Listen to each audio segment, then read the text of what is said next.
Emuná. O que é emuná no hebraico? Emuná é para nós fé. Só que o emuná tem uma revelação muito mais profunda do que você imagina. E é dessa revelação que nós vamos compartilhar hoje. Digam amém por isso, né? Vai ser maravilhoso. Olha só, para mim falar do emuná, vamos pegar Abacuque 2:4. O que está escrito aqui? Escreve, pois, eis que o ímpio está cada vez mais arrogante. A cada vez mais o ímpio, aquela pessoa que está longe da presença do Senhor, a pessoa que mesmo às vezes estando em uma congregação, ela ainda parece que não se conectou com a presença de Deus. Nós falamos semana passada sobre o homem almático e o pneumático. Eu espero que você seja o homem pneumático, aquele que vai sendo guiado pelo Espírito. Diga graças a Deus. Agora, muitos ainda não encontraram essa sintonia com o Espírito Santo. Às vezes estão mais sintonizados com as coisas da vida, do mundo. Não estão sintonizados com Deus. Falamos aqui também semana passada sobre a distração. Com muita facilidade, a sua mente prega peças em você. A sua mente, ela faz com que... na verdade, a mente ela tem uma capacidade de fazer com que você perca o objetivo principal da sua vida, que é permanecer sintonizado com a presença de Deus, com o Espírito Santo. Quem é que guia o homem hoje aqui na terra? O Espírito Santo. Se você não estiver sintonizado com Ele, você com toda certeza, eu vou falar, você vai ser guiado não por Ele, mas pelas suas próprias ideologias humanas e pelos seus próprios pensamentos e sentimentos. E nós temos que ser guiados por Deus. Digam amém por isso. Guiado por Deus. Mas por que muitos não estão tendo essa sintonia? Por causa, às vezes, de uma distração muito rápida. Às vezes a pessoa fala, não, a partir de hoje eu vou fazer um estudo bíblico em casa, vou ler a Bíblia, vou tirar um tempo para Deus. Já aconteceu isso com você. E de repente você estava com aquele propósito, toda empolgada, pegou a Bíblia, pegou o caderno de anotação, pegou não sei o que e tal. Hoje é o dia que eu vou estudar a palavra de Deus, e a partir de hoje eu vou estudar, e todo dia nesse horário eu vou estudar a palavra de Deus. Eu preciso estar sintonizado com Deus. Mas de repente, em frações de segundo, a sua mente começa a enganar você. O que ela faz? Faz você lembrar que você esqueceu que tem que fazer a comida para o marido, que amanhã vai ter que trabalhar. Lá vai você na distração. Rapidinho você já esquece do que você tinha falado. E aí você se pega todo atarefado, cheio de coisa para fazer. Aí quando você termina de fazer a comida, o menino grita lá do outro lado. Mãe, tô com fome. Ai, meu Deus, eu vou... Sabe como é que é criança escandalosa, né? Ai, eu tô morrendo de fome. Aí você faz o quê? Tá bom, vou fazer o lanche. Daí você terminou de fazer a comida, vai fazer o tal do lanche. Terminou o lanche, agora eu vou ler. Ah, não, lembrei agora que eu preciso colocar a roupa para lavar. Vai lá e coloca a roupa para lavar. Ah, agora eu vou ler. Não, lembrei agora que eu preciso passar a roupa, porque senão o marido vai trabalhar amanhã. Aí vai passar a roupa. E nesse tempo, já foi o quê? Mais de horas às vezes.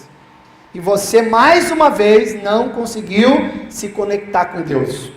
Quem compreendeu o que eu estou falando? É assim que a sua mente age. É assim. A mente ela tem esse poder de sabotar o seu espírito, de enganar você. Então aqui, emuná tem uma tradução, um discernimento, um entendimento totalmente diferente do que a gente imagina. Tem pessoa que acha que fé é uma confissão positiva. Gente, você quer saber sobre confissão positiva? Então participa de palestra, de motivação. Lá você vai aprender sobre isso. Sai daqui e fala, eu vou enriquecer. Aí sai todo mundo falando isso. Sim ou não? Hein? Quem já participou de palestra assim? Daí está lá o palestrante, bota fogo na plateia, sai a turma toda igual a doida. Para quê? Para enriquecer. Isso é bom? É bom. Mas palestra de motivação não muda a vida de ninguém. Aquilo ali, na verdade, é só um fogo de palha. Como é que é fogo de palha, gente? E logo o quê? É assim, se você que já participou de uma palestra, sabe o que eu estou falando. No primeiro dia você sai pegando fogo, no primeiro dia você, é isso mesmo, porque agora e tal, e no outro dia já começa a apagar. Aí menos de uma semana, você já fala, não tem nada a ver naquilo que ele falou, não é bem assim também não, você já esqueceu a palestra. Você volta para a sua realidade. Está me entendendo? Então a palestra não muda ninguém. Ela é boa em alguns aspectos, em relação à empresa, né?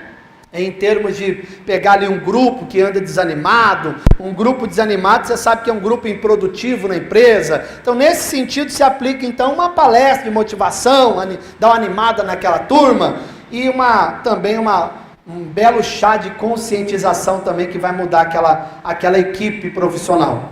Porém, é só para isso.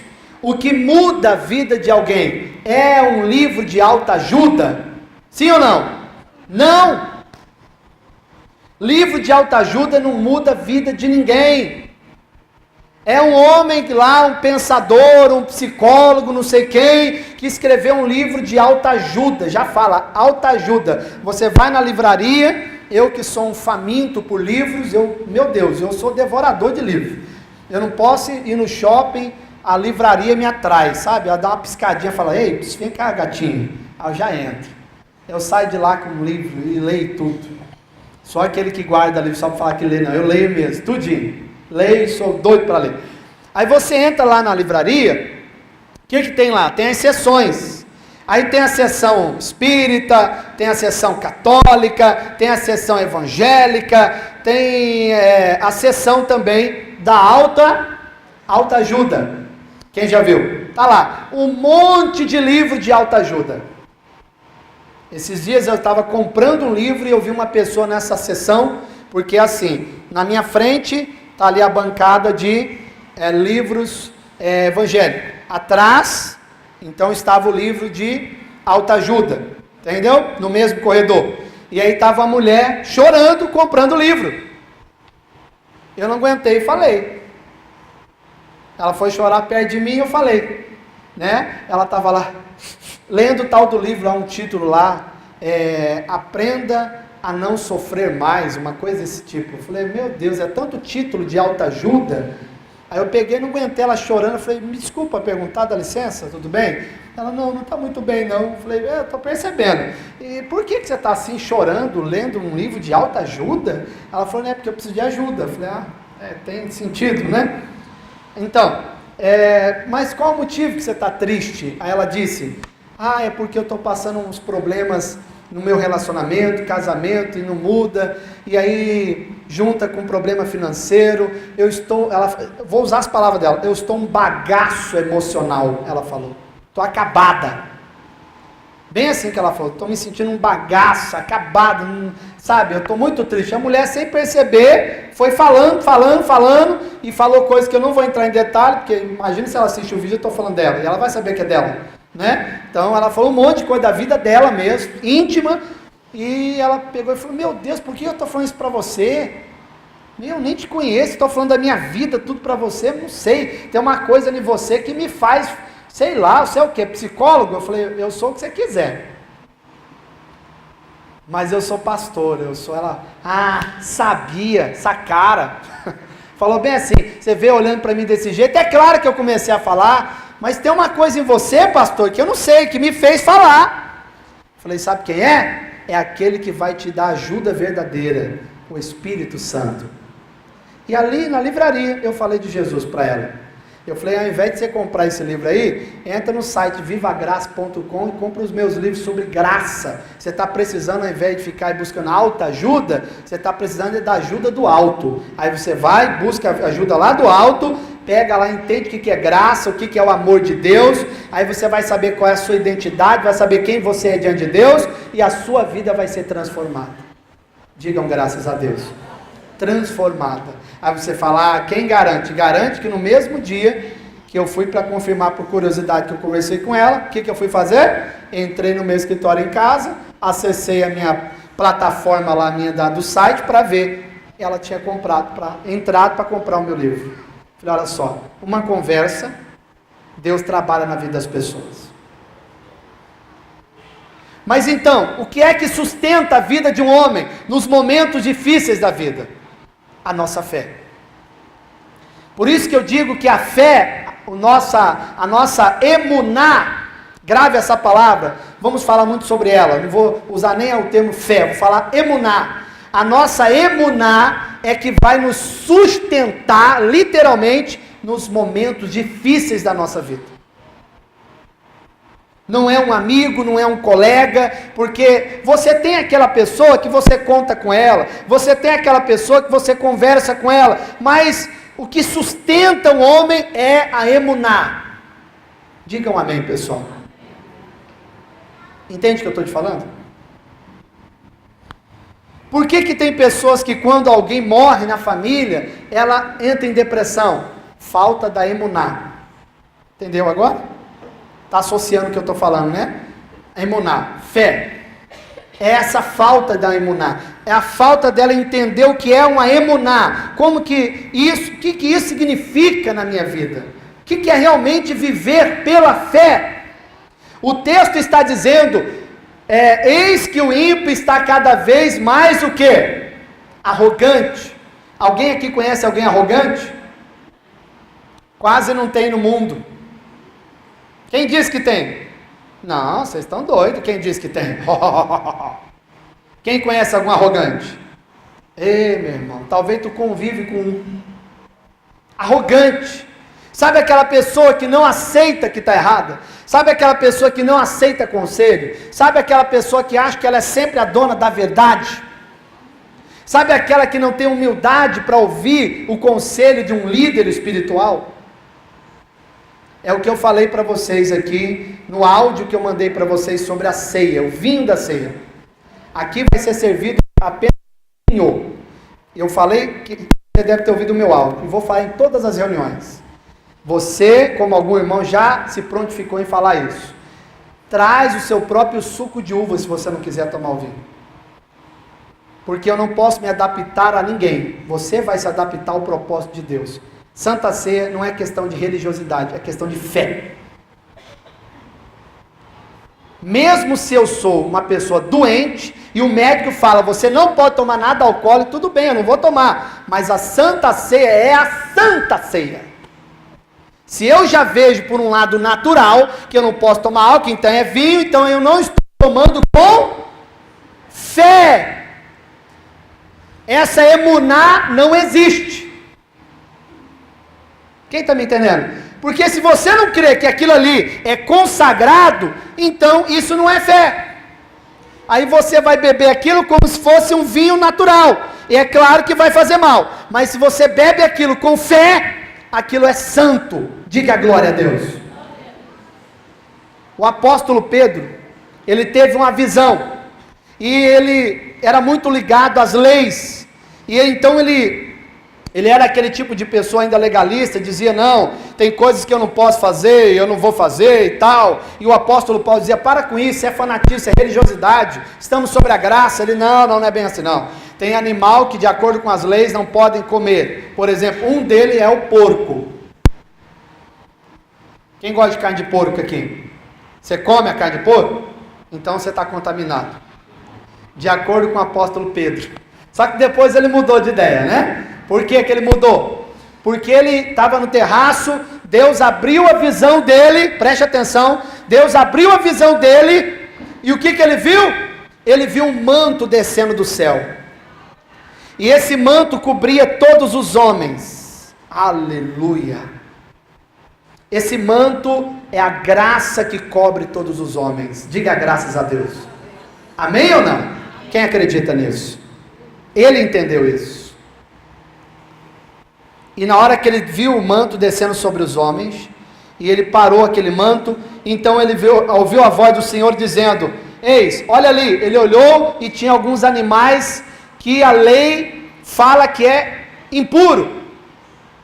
Na hora que ele viu aqueles animais, e a Bíblia fala que Pedro estava com fome. Essa fome, no sentido espiritual, aponta para a necessidade tua espiritual. Está me entendendo? É uma necessidade. E aí Pedro viu aquilo, E aí ele falou, não, por que eu estou vendo esses animais, Senhor? Por que você está mostrando esses animais impuros? Aí Deus falou, você está com fome? Sim, mata e come. Ele falou, não, de jeito nenhum, são animais impuros. Ô Pedro, deixa eu te falar uma coisa, aquilo que eu purifico se torna puro e ponto. Diga graças a Deus. Uau! Falou, para de ser carnal, para de ser religioso. Parafraseando, você tem que fazer tudo por fé. Tudo por fé. E aí ele pegou, entendeu, e a partir daquele momento, se você ler as epístolas dele, ele muda totalmente a pregação. Ele começa a falar mais do amor, da graça de Deus. Digam amém. E porque ele teve uma experiência na casa de Cornélio, depois dessa visão, o Espírito disse para ele, desce agora depressa, porque 2 homens vão bater na tua porta, eles vão falar, vamos até a tal casa, você não vai resistir, não vai responder, você apenas vai. Na hora que ele saiu daquela visão, bateram os homens, desceu e aconteceu exatamente como Deus falou, guiado pelo Espírito. E quando ele chegou na casa dele, tinha vários ímpios, vários incrédulos. Na hora, se fosse Pedro com aquele conceito religioso, ele dizia, aonde que o Espírito Santo vai tomar conta de um povo desse? São tudo impuro. Mas na hora o Espírito Santo fez ele lembrar do quê? Do manto que desceu sobre todos os homens, a graça sobre todos. Ele creu naquilo e falou, que a paz esteja com vocês. O Espírito Santo veio sobre todos. Diga graças a Deus. Se você tivesse vivo no tempo de Jesus, porque o que ele servia, eu entendi a questão da criança, primeiro me responda essa. Se você tivesse vivo no tempo de Jesus, isso é para o senhor e para os outros irmãos que às vezes têm essa dúvida. Você está vivo lá, Jesus está ministrando a ceia. A ceia, de acordo com o texto original, era vinho, sempre foi. E ele fala, toma aqui, Giovanni, toma aqui, Wallace, esse aqui é o meu sangue. Aí você aceitaria das mãos de Jesus? Calma, só me responde. Aceitaria ou você falaria, não senhor, eu não bebo coisa alcoólica? Eu acredito que não. Era o mestre que estava te dando. Compreendeu? Não tem como refutar isso. Agora, questão das crianças. O que você tocou no assunto foi interessante você falar, foi muito bom. Porque lá para as crianças é servido literalmente o suco. Entendeu? Porque as crianças é suco. Aqui os adultos, por que não pode? Imagina, uma pessoa está com a bandeja de vinho, e a outra está com a bandeja de suco. Aqui ainda está crescendo ainda a comunidade, né? Até que a princípio dava para fazer no início. Mas depois, quando tiver muita gente, imagina, vinho ou suco? É suco. Aqui é suco! Não tem lógica. Aí no meio de um povo, está sempre misturado. Entre 10 é vinho. Às vezes 5 é suco, você entendeu? Então por isso que tem que ter essa questão de consciência. Sim, entendi. Não, mas daí não dá. É o que eu estou te falando. Eu não posso seguir costume de ninguém. É o que eu estou te falando. Aqui vai seguir o que está sendo falado. Certo? Então é aqui que vai funcionar assim. Os irmãos que querem pegar beber suco, não está nessa fé e não pode, não quer, traz o suco da sua própria casa. É assim que faz lá na Igreja Videira. Lá tem mais de 3.000 membros, os irmãos têm maturidade para entender isso. Entendeu? Lá os irmãos têm maturidade, entendem, e eles levam o suquinho deles, coloca, consagra, pronto. Simples assim. Não tem porquê. Porque senão daqui a pouco, chega um irmão e fala para mim, pastor, eu não posso tomar suco também. E aí, como é que faz? Porque tem pessoa que não pode, tem coisas que eles não podem beber. Concordam comigo? Sim ou não? Concorda comigo, irmão? Tem gente que não pode beber suco de uva. Só você fazer uma pesquisa. Deixa você fazer. Aí você chega lá, aí imagina o irmão fala, pastor, coloca então, igual o irmão falou, uma mesa do suco e do vinho, daqui a pouco coloca o do leite, porque o irmão só pode leite. Imagina tomar seco com leite. Daqui a pouco outro, eu não posso tomar o leite, eu posso tomar só água, então vamos servir também a água. Você entendeu onde eu quis chegar? Se eu for atender o irmão, eu vou ter que atender quem? Todo. Daí daqui a pouco o outro irmão falar, então também eu vou falar, tem que ser assim, assim, assim. Por isso que a igreja tem que ter um líder, e o líder precisa ser firme no que ele está falando. Entendeu? E é assim que funciona a obra de Deus. Compreenderam? Respondido, meu amado? Deus te abençoe. Escreve, pois, eis que o ímpio está cada vez mais arrogante, igual eu acabei de falar, mais arrogante. A arrogância só vai crescendo nos homens. O homem não aceita de maneira nenhuma, não tem a humildade para aceitar o conselho. Ele sempre vai estar batendo de frente, vai falar, não, isso aqui não existe, não pode, não pode. Mas o que a Bíblia fala? Isso aqui, o de cima não é para nós, porque se fosse para nós, vocês não estariam aqui. Então esquece isso. O que é para nós? Agora o seguinte, as próximas palavras, leia comigo aí, vai. Suas vontades não visam o bem, ainda está nos arrogantes, também não é para nós. Agora o que é para nós? Aleluia, olha aqui, leia com muita fé, vai. Mas o justo viverá. Mas essa fé tua foi muito... De novo, vai. Mas o justo viverá pela... Aleluia, diga graças a Deus. Tudo é pela fé. Isso, emuná. Tudo é pela emuná. Agora, deixa eu te falar uma coisa. O tolo, vamos comigo? O tolo acredita. Quem que falou isso? Salomão. O tolo, ele acredita em tudo. O que ele quis dizer com isso? Salomão está falando literalmente da emuná. Um judeu, um hebreu, uma pessoa que acredita, tem uma emuná desenvolvida, ninguém faz a cabeça dele. Tenta convencer um judeu para você ver. Apesar que profeticamente há uma profecia que no final dos tempos os judeus serão um dos primeiros povos que serão visitados por Cristo, por Deus, né, no dia do Senhor. Porém, se você chegar e abordar um judeu, eu vou te falar uma coisa, não aborde um judeu se você não tiver um embasamento muito profundo no sentido teológico. Você vai ficar perdido na primeira pergunta que ele te der. Porque um judeu, ele é muito, mas muito bem preparado. Quem compreende o que eu falo? Sabe, querido, a questão da pessoa dar valor ao quê? Ao estudo da palavra de Deus. Tem irmão que só pega na Bíblia para ler a Bíblia quando está na igreja, na hora do culto. Se eu fosse perguntar para você qual é a passagem, ser sincero, qual é a passagem da Bíblia que tu leu essa semana, talvez você vai falar nenhuma, para você ver como está a sua conexão com Deus. Entendeu agora? E aí entra a palavra emuná, porque isso não é fé. Porque quem vive pela fé, pela emuná, literalmente está agarrado à palavra. Amém, pessoal? E aí o Salomão fala, o tolo, um dos provérbios dele, acredita em tudo. Por quê? O que é acreditar em tudo? É dizer... essa doença que eu tenho não tem cura. Quem disse? O médico. Então ele acredita em tudo. A emuná que ele tem é uma emuná muito baixa, pequena, fraca. Mas quando eu tenho uma emuná elevada, eu não acredito em tudo. Eu acredito no que Deus fala. Diga graças a Deus. E acabou. O homem sábio, o que acontece? O homem sábio entende. Entende o quê? Ele entende que ele é vencedor em todas as coisas. Falem comigo, eu sou vencedor em todas as coisas. Você tem que desenvolver a sua emuná. Desenvolver essa emuná é o quê? Está aqui, ó. Emuná. Emuná, porém, é uma convicção inata. Uma percepção da verdade que transcende e não foge à razão. Isso é literalmente viver pela emuná, viver pela fé. É uma fé que muita gente ainda não desenvolveu, porque se fosse verdadeiramente uma emuná, porque essa palavra fé veio lá dos hebreus antigos.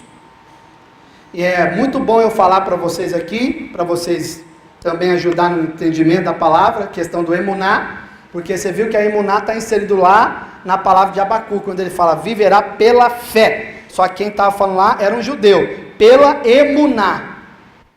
O interessante que os antigos hebreus, eles, no seu idioma, não existia, por exemplo, a ideia de abstratos. Para eles, tudo tinha um sentido concreto, tátil, sabe? algo que poderia se tocar. Tanto é que quando eles falavam as coisas, eles falavam assim, quando eles foram falar de Faraó, eles falaram que o Faraó estava resistindo, não deixando o povo embora e tal. Ele falou que o Faraó estava com o coração o quê? O que é endurecido para um judeu? Era pedra. Tinha nada abstrato, é uma coisa mais concreta. Eles falaram, não, é uma pedra. Era esse o sentido da palavra, pedra. Quando eles falavam de Enoque, eles falaram literalmente, não, Enoque andou com Deus. Ao concreto. Eles acreditavam aquilo ali, é ao concreto. Andou com Deus. Agora preste atenção no que você vai ver. Será que agora... Olha essa palavra de Provérbios 24, 5, amados. Um homem sábio é o que, amados? Poderoso. E quem possui entendimento potencializa sua força. Uau, que palavra, hein? Guarda essa palavra no seu coração. Provérbios 24, versículo 5. Vamos ler com força comigo, com muita fé agora? Vamos lá? 1, 2, 3. Um homem sábio é poderoso. E quem possui entendimento potencializa a sua força. Une essas palavras que eu deixei aqui em amarelinho, ó. Sábio, sabedoria. Então, quem tem sabedoria, quem tem entendimento, significa que vai ter o quê? Força. Eu esqueci de deixar amarelinho aqui também, para construir uma frase. O homem que tem sabedoria, que tem entendimento, tem força. A minha força, por que eu tenho força no momento em que eu estou padecendo, precisando de ajuda? Por que eu tenho força? Porque eu tenho sabedoria e entendimento. E de onde vem a sabedoria e entendimento? Do estudo da palavra de Deus. Por isso que o irmão que não estuda a Bíblia, o irmão que não estuda as Escrituras, por que eu estou lançando aquele curso que vocês viram que eu anunciei? Que vai ser totalmente online, na plataforma em vídeo, para todo mundo. Então eu estou muito empolgado. Todo dia eu estou gravando e colocando na plataforma. Em breve vai estar disponível para os irmãos fazer esse curso. Por quê? Eu estou criando esse curso com vídeo, escrevendo material em PDF, eu estou criando para vocês um material que vou entregar para você. E qual é o meu único objetivo? É o dinheiro que eu vou lá, o valor que vai ser cobrado? Não. O objetivo principal é formar cristãos vencedores. Diga graças a Deus. Que não depende de homem. Que não depende de homem, mas depende da sua própria fé. Eu não dependo do pastor, eu dependo do Senhor na minha vida. Diga glória a Deus por isso.